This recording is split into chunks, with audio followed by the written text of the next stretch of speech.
February 19, 1943, about 6:30 Kasserine Pass, Tunisia. The Atlas Mountains were not the sun-scorched dunes of the popular imagination. In February, the Tunisian high country was a miserable, gray gauntlet of freezing rain and clinging mud. Here, the war was not about sweeping maneuvers across open sand, but about claustrophobic control of the narrow gaps that threaded through the jagged peaks. The most vital of these was the Kasserine Pass, a 3-mile-wide funnel that stood as the gateway to the Allied supply base at Tebessa. Inside the pass, the men of the U.S. Second Corps were cold, wet, and dangerously inexperienced. They were about to receive a lesson in modern warfare from the undisputed master of the craft, Field Marshal Erwin Rommel. Rommel, the Desert Fox, knew his time in Africa was running out. Squeezed between the British Eighth Army in the east and the American forces in the west, he needed a decisive stroke to destabilize the Allied line. His target was the Green American Army. He viewed them not as soldiers, but as technicians, well-equipped, certainly, but lacking the killer instinct of the Wehrmacht. At 6:30, under the cover of the morning mist, Rommel's Afrika Korps assault group surged forward to test that theory. The initial defense fell to a makeshift formation designated Stark Force, commanded by Colonel Alexander Stark of the 26th Infantry Regiment. Stark was a hard-nosed officer, and for the first few hours, his mixed bag of infantry, engineers, and artillery defied expectations. As the German probes nosed into the valley floor, Stark's men held their ground. They traded fire with the veteran Panzer Grenadiers, using the terrain to mask their numbers. For a brief window, it seemed the Americans might hold the cork in the bottle. They delayed the main Axis assault, buying precious hours for reinforcements to navigate the slick, mud-choked roads behind them. But courage is a poor substitute for firepower. As the morning wore on and the sun burned through the mist, the tactical reality shifted. The Americans were relying on the 37 anti-tank gun, a weapon so underpowered the troops grimly referred to it as a squirrel rifle. When the heavier German armor, elements of the 10th and 21st Panzer Divisions, began to rumble forward, the American gunners watched in horror as their rounds simply bounced off the hardened steel of the panzer hulls. In return, the Germans brought up their 88 flak guns. Designed for anti-aircraft work, Rommel had long ago discovered their devastating utility against ground targets. The high-velocity 88 did not just disable American tanks, it obliterated them. The crack of the 88s echoed off the canyon walls, signaling the end of the stalemate. The battle turned decisively on February 20. Rommel and his commanders understood that holding the valley floor was useless if the enemy controlled the heights. The slopes of the Jebel Samama and Jebel Chambai loomed over the pass, and it was there that the Axis directed its fury. The assault was led not just by Germans, but by the Italians, specifically the 5th Bersaglieri Regiment under Colonel Luigi Bonfatti. The Bersaglieri were elite light infantry, famous for their marksmanship and mobility. Under Bonfatti's command, they launched a ferocious frontal assault on the American positions dug into the rocky hillsides. It was a bloody, chaotic climb. Colonel Bonfatti was killed in the action, cut down leading his men, but his regiment did not falter. They overran the American observation posts and machine gun nests, seizing the high ground. With the heights in Axis hands, the floor of the Kasserine Pass became a killing zone. German artillery spotters now looked down the throats of the American defenders. The fire was accurate, relentless, and merciless. The disintegration of the American defense was rapid and terrifying. The 19th Combat Engineer Regiment, commanded by Colonel Anderson Moore, found itself directly in the path of the breakthrough. Engineers are builders by trade, trained to fight as infantry only in emergencies. This was beyond an emergency, it was a slaughter. The engineers fought with desperate resolve, but they were outflanked and outgunned. The unit was shattered. The statistics of their sacrifice are chilling. One battalion within the regiment began the engagement with 1,200 men. By the time the smoke cleared and the retreat was sounded, only 125 remained standing. Down in the valley, the line broke. The retreat turned into a rout. Vehicles, half-tracks, and trucks clogged the narrow roads, desperate to escape the encroaching panzers. It was a scene of panic that the U.S. Army had not experienced since the First Battle of Bull Run 80 years prior. Compounding the disaster was a catastrophic failure of leadership at the highest level. The commander of the U.S. Second Corps, Major General Lloyd Fredendall, was nowhere near the sound of the guns. He was attempting to command the battle from a headquarters located in a ravine near Tebessa, a staggering 70 miles behind the front lines. Fredendall, a man obsessed with secrecy and personal safety, had spent weeks having engineers blast an elaborate bunker complex for his staff rather than inspecting his forward positions. From this distant bunker, Fredendall issued orders that were often confusing, contradictory, or completely detached from the reality on the ground. He habitually split his forces into penny packets, small, isolated detachments that were too weak to defend themselves and too scattered to support one another. When the hammer blow fell at Kasserine, the units of the Second Corps were unable to coalesce into a unified front. They died or surrendered in isolation. By the afternoon of February 20, the Axis forces had achieved a decisive breakthrough. The 131st Armored Division, Centauro, and German panzers poured through the gap, fanning out into the open country beyond the mountains. The Americans were pushed back over 50 miles. The roads were littered with the burning husks of American equipment. 183 tanks, 208 artillery pieces, and over 600 trucks and vehicles were lost. But the most painful loss was in men. The casualty count was rising toward a staggering total. By the end of the engagement, the U.S. would suffer approximately 6,500 casualties out of 10,000 total Allied losses. Most humiliating of all, 3,000 American soldiers were marched away as prisoners of war, their hands raised, passing the very German tanks they had failed to stop. Yet, amidst the collapse, the seeds of redemption were sown in the mud of the retreat. Not every American unit had broken. Not every commander was cowering in a bunker 70 miles to the rear. As the chaotic stream of demoralized troops flowed westward, a different kind of friction began to take hold, the friction of resistance. West of Kasserine Pass lay the road to Tebessa, the massive Allied supply hub that was Rommel's true prize. If he could seize the fuel and munitions stockpiled there, the Afrika Korps could refuel its thirsty panzers and potentially drive the Allies into the sea. Standing in his way on February 21 was Combat Command B of the 1st Armored Division, led by Brigadier General Paul Robinet. Robinet was a different breed of officer than the distant Fredendall. He did not believe in penny packets or static defense lines drawn on a map in a faraway headquarters. He understood that to fight armor, you needed mobility, concentration, and above all, the high ground. He established a formidable defensive position at Jebel el Hamra, a ridge that dominated the approaches to Tebessa. Here the Americans stopped running. The weather remained miserable, a gray shroud of rain that turned the valley floor into a quagmire, but for Robinet's men, the mud was an ally. It slowed the German advance, forcing the panzers to stick to the predictable roads. When the lead elements of the 10th Panzer Division and the Afrika Korps assault group came into view, they did not find a panicked rabble. They found the old Ironsides division waiting in hull-down positions, their tanks dug in, supported by elements of the 1st Infantry Division, the Big Red One. The engagement at Jebel el Hamra was the first time the Americans fought the Germans on anything approaching equal tactical terms. The U.S. tankers had learned, quickly and brutally, that they could not go toe-to-toe with a Panzer IV or a Tiger in a frontal slugging match. Instead, Robinet utilized a combined arms approach. He coordinated his tanks with heavy artillery, raining high-explosive shells on the German columns before they could deploy.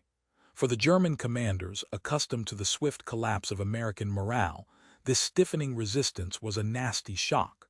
Rommel, observing the battle, noted a change in the tenor of the fighting. The American infantry, once skittish, was holding fast under fire. But it was the American artillery that truly earned the field marshal's grudging respect. The U.S. batteries were firing with terrifying speed and accuracy, walking barrages back and forth across the German assembly areas.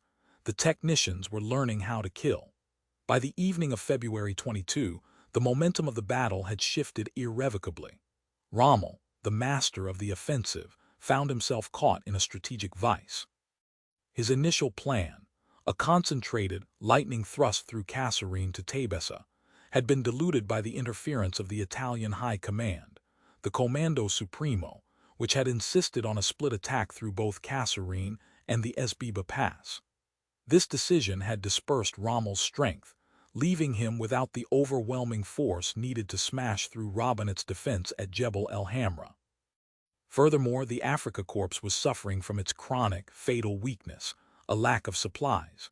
The panzers were running on fumes.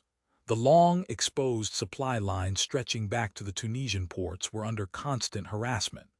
Rommel looked at the stubborn American line, then at his fuel gauges, and made the only decision a professional soldier could make. He ordered a retreat. The offensive was over. The withdrawal began under the cover of darkness, but the Allies were not done with the Afrika Korps. On February 23, the weather finally broke. The low clouds that had shielded the German advance lifted, revealing the retreating columns to the full fury of the Allied air forces. American and British fighter-bombers swarmed over the pass, turning the road back through Kasserine into a corridor of fire. They pounded the retreating Axis forces, hastening their exit and turning an orderly withdrawal into a desperate scramble for safety. By February 24, Allied forces cautiously reoccupied Kasserine Pass. The scene that awaited them was a graveyard of ambition and failure. The valley was littered with the detritus of the battle. Burned-out hulks of American Grants and Stuarts sat side by side with the smoldering remains of German half-tracks. The ground was churned by tracks and scarred by craters, but amidst the wreckage, there was a palpable sense of relief.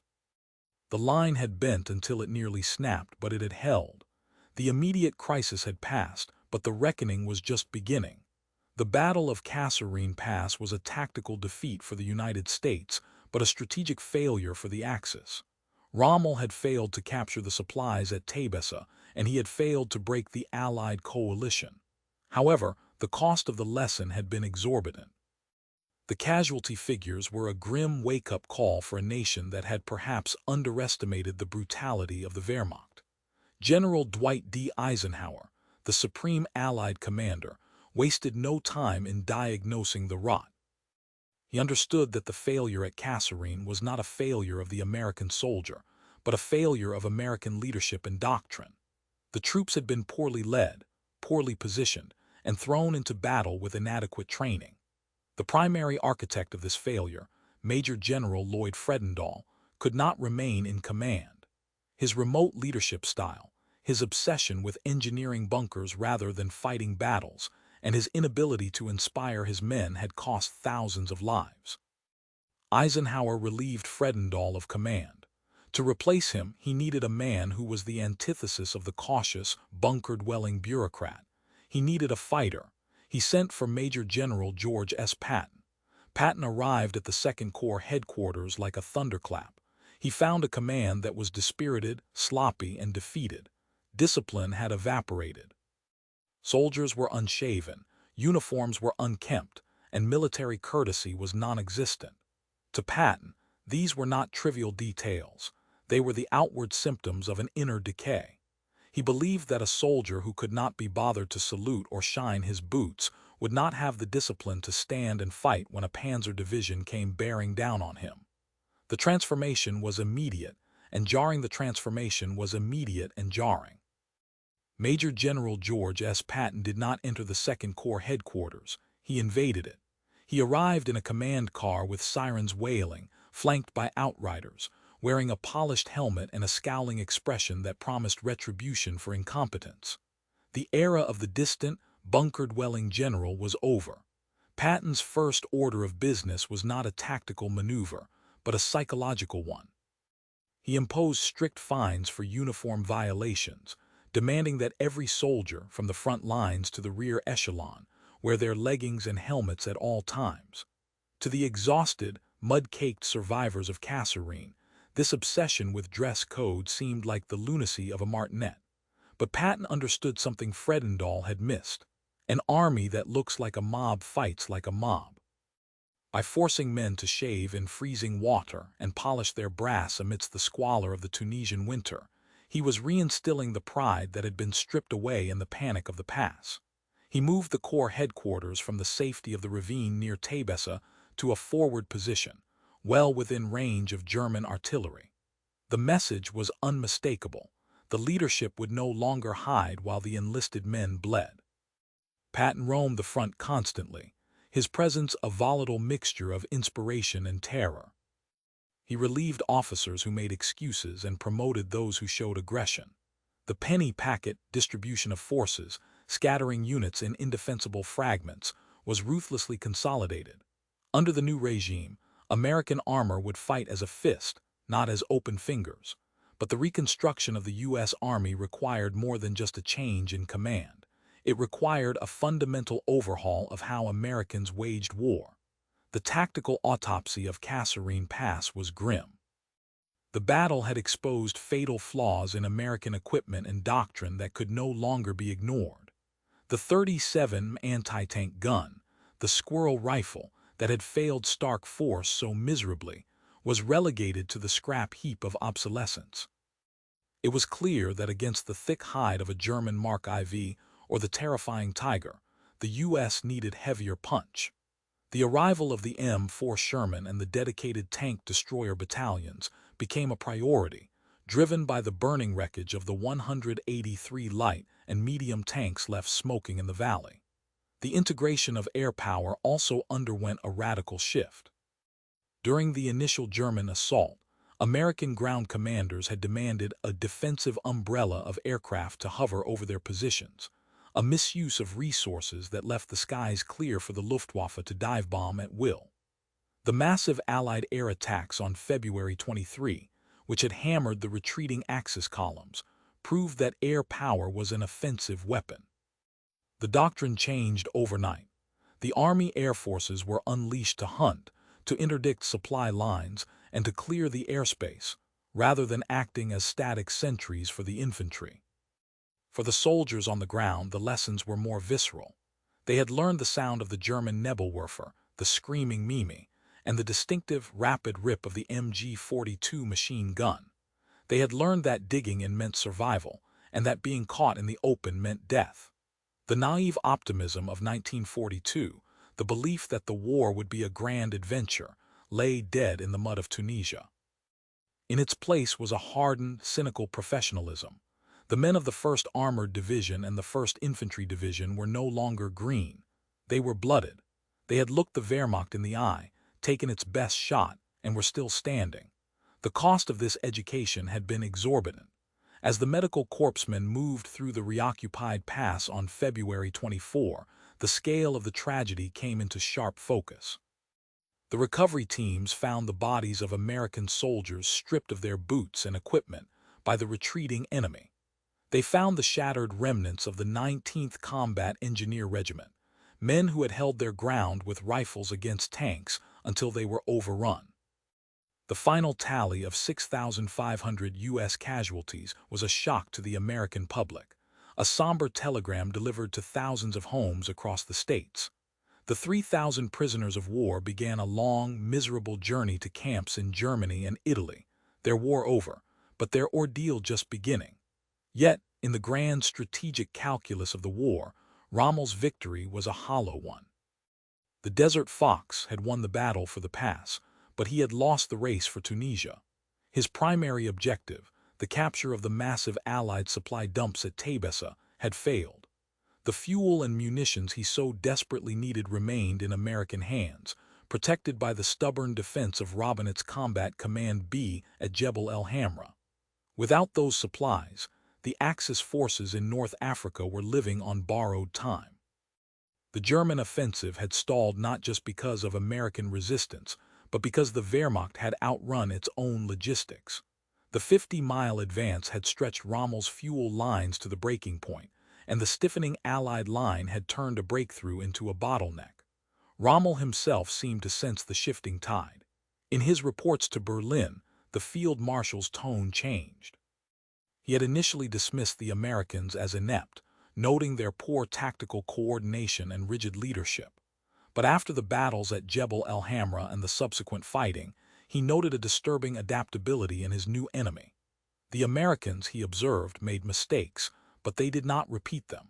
They had a limitless capacity for material production, and more dangerously, a willingness to learn from disaster.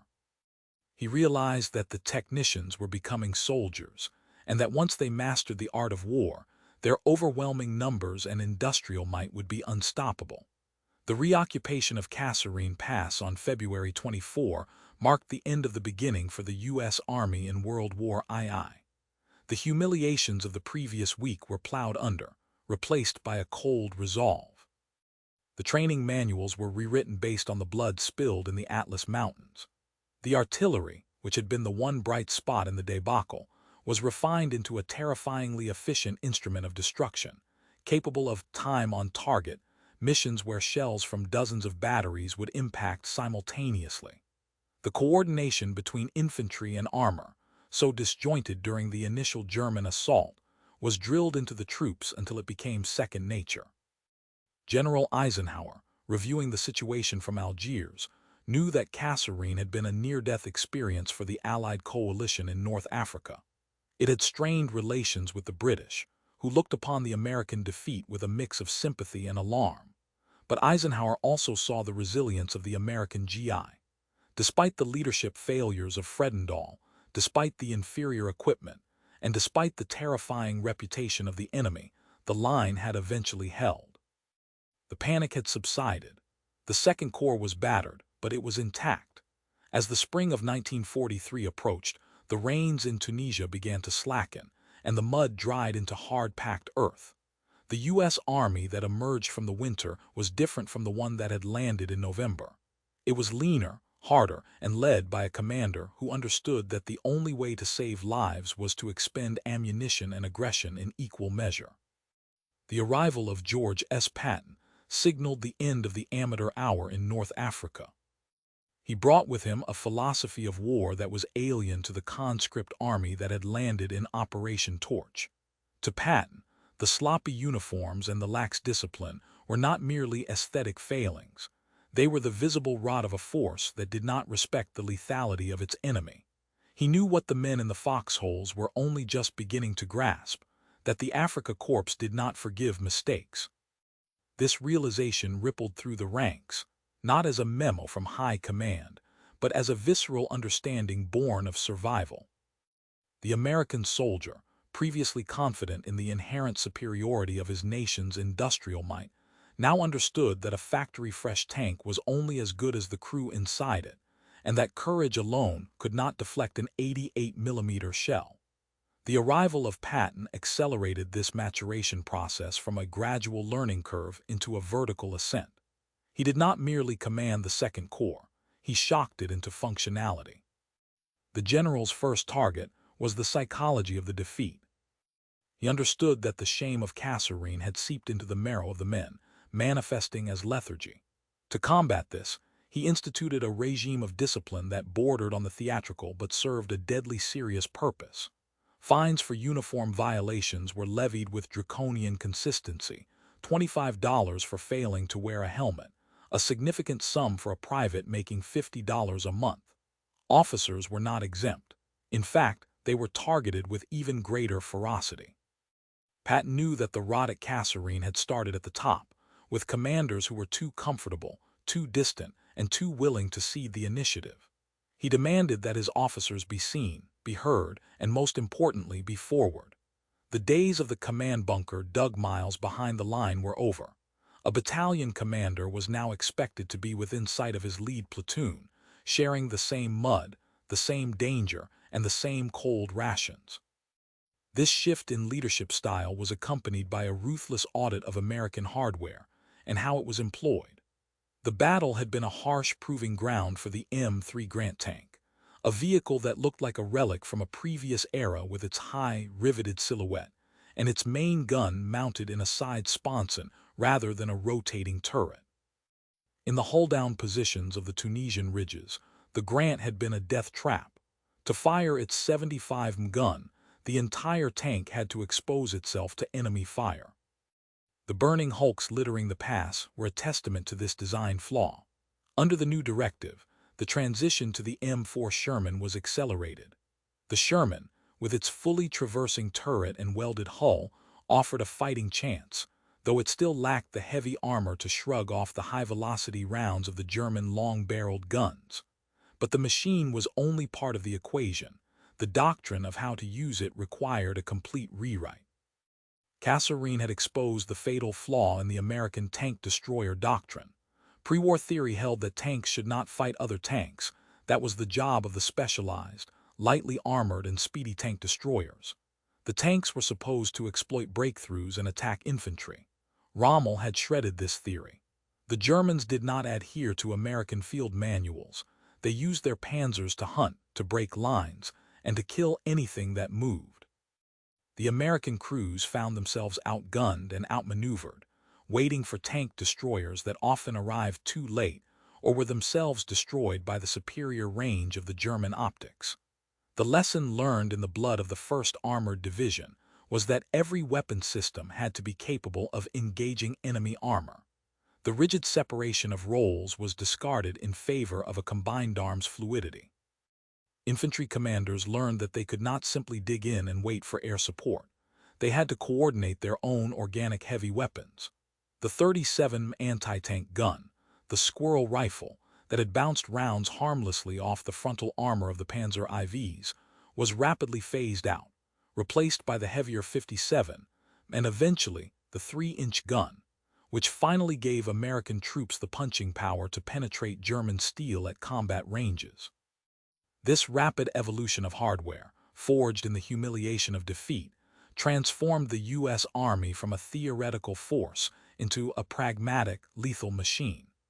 The road to victory in Europe was ultimately paved with the hard truths learned in the North African desert. If you would like more war stories from World War II, please like this video and subscribe to our channel.